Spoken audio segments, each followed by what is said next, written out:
Hello, good evening. Welcome to Veracity Sphere. You are watching Swivel Addition with me, Ashwini Shetty.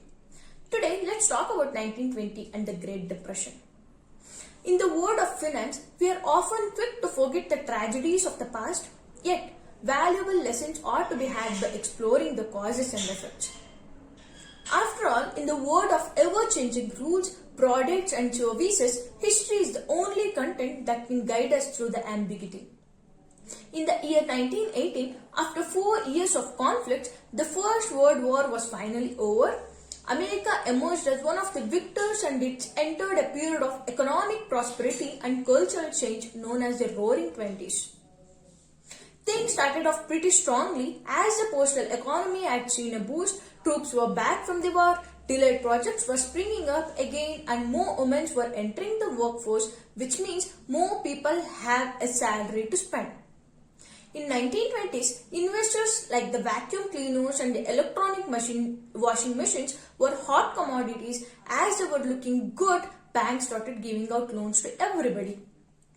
Americans were making good wages themselves. In fact, people started looking for things to do and they found investing.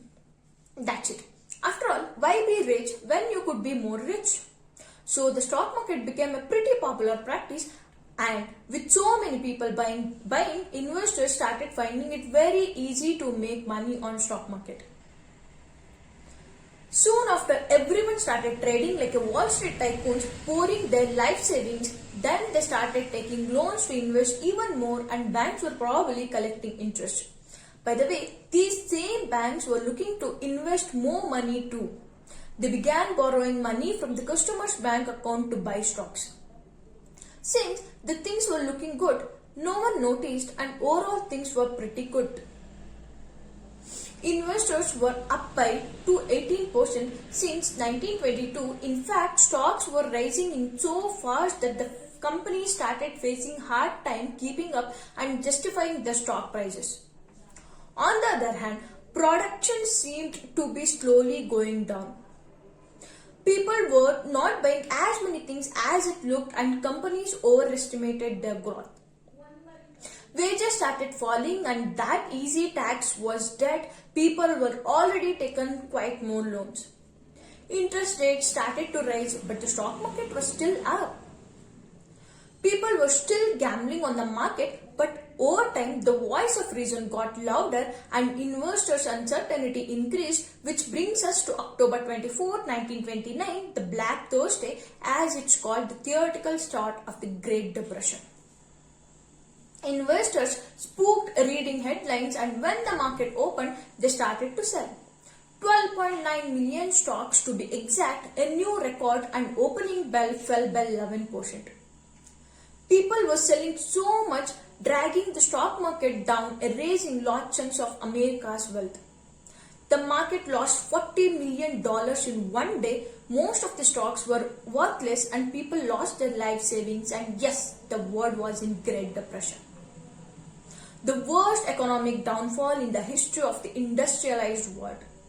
Dow Jones, which fell by 12% in the Thursday, continued its downfall for another 3 years, losing 90% of its value from its high in 1929.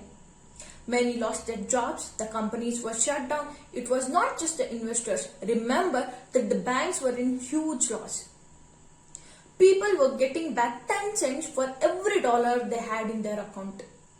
The banks across the country shut down and unemployment reached its highest level in US history, marking 24.9%. Homelessness was a common sight. Whether you are invested, borrowed money or even just held money in the bank account, the depression found a way to hurt you financially. The Great Depression wasn't just impacted America, rather the effect was felt around the world. That's why we should not forget history and definitely we should not forget the lessons learned from our history. Thanks for watching. See you soon.